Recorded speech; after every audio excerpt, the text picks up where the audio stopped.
खोजी। मिशन वहीं राहुल और रोहन के मन में उठे सवाल और रोमांच खत्म नहीं हुआ था। उन्होंने एक दूसरे की तरफ देखते हुए मुद्राओं और चिन्हों की ओर चलना शुरू किया। धीरे धीरे वे अनोखे और रहस्यमयी पथों के माध्यम से चलते गए, जहां उन्हें विभिन्न प्रकार की पहेलियां, संकेत और छिपे हुए गुप्त खजाने मिलते। जब उन्होंने आगे बढ़ते हुए एक गुच्छा वृक्षों के पास पहुंचा, तो उन्होंने एक लोच देखा। वृक्षों के बीच एक खुला मार्ग था जो एक नगरीय खजाने की ओर ले जा रहा था। उन्होंने विश्वास नहीं किया कि क्या यह वास्तव में संभव है। धीरे धीरे वो वृक्षों के बीच के मार्ग पर चलने लगे। पथ के बारे में बढ़ती रहस्यमयी बातें उन्हें अद्भुत रूप से प्रभावित कर रही थीं। अचानक राहुल और रोहन को एक छिपे हुए मंदिर का दर्शन हुआ। मंदिर की दीप्ति चमक रही थी और उन्हें अपने आप में खींच रही थी। रहस्यमयी मंदिर। राहुल और रोहन ने एक दूसरे को देखते हुए मंदिर के पास चले आए। यह मंदिर वृक्षों से घिरा हुआ था और उसकी दीप्ति अद्भुत थी। वे विस्मित हो गए, क्योंकि जंगल में ऐसा सुंदर और विशेष स्थान का अनुभव उन्होंने कभी नहीं किया था। जैसे ही वे मंदिर के द्वार पर पहुंचे, द्वारपाल उनका स्वागत करने आए। उन्होंने द्वारपाल से पूछा, यहां क्या रहस्य है? हमें यहां कैसे पहुंचा जा सकता है?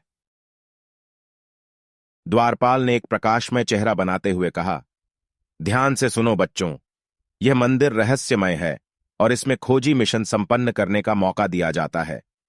यदि तुम रहस्यमयी राज्य को प्राप्त करना चाहते हो, तो तुम्हें इस मंदिर में दिए गए पहेलियों को हल करने होंगे। द्वारपाल ने एक प्रकाशमय चेहरा बनाते हुए कहा, ध्यान से सुनो बच्चों, यह मंदिर रहस्यमय है और इसमें खोजी मिशन संपन्न करने का मौका दिया जाता है। यदि तुम रहस्यमयी राज्य को प्राप्त करना चाहते हो, तो तुम्हें इस मंदिर में दिए गए पहेलियों को हल करने होंगे।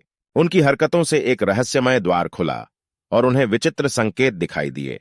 जैसे वे राहुल और रोहन ने एक दूसरे की ओर देखा और उनकी आंखों में उत्साह की चमक देखी।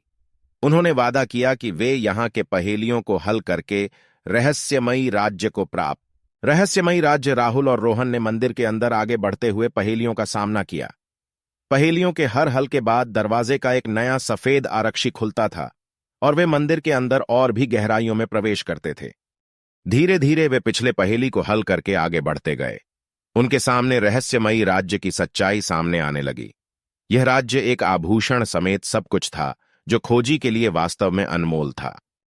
अंततः राहुल और रोहन ने अंतिम पहेली का समाधान किया। एक दरवाजा खुला और उन्हें रहस्यमयी राज्य में प्रवेश मिला। यह एक सुंदर और समृद्ध दुनिया थी, जहां सभी प्राकृतिक संसाधन अद्भुत रूप से संरक्षित थे।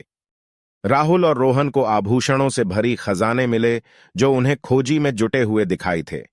उन्होंने वादा किया कि वे यहां के संसाधनों का सावधानीपूर्वक इस्तेमाल करेंगे और उन्हें धरती की संरक्षा के लिए वर्टिकल बार सतत परिश्रम। अपनी यात्रा के दौरान राहुल और रोहन को कठिनाइयों का सामना करना पड़ा और पहेलियों का समाधान करना पड़ा। वे हर पहेली को हल करने के लिए सतत परिश्रम दिखाते हैं। प्रकृति के प्रति सराहना। गहरे जंगल, मोहक फूल और छिपे हुए खजाने प्रकृति की सुंदरता और आश्चर्य को प्रकट करते हैं। कहानी हमें यह सिखाती है कि हमें अपने आसपास की प्राकृतिक दुनिया की सराहना करनी चाहिए और उसे संरक्षित रखने का प्रयास करना चाहिए। समस्या का समाधान और नैतिक सोच। कहानी में पेश किए गए पहेलियां और समस्याएं। राहुल और रोहन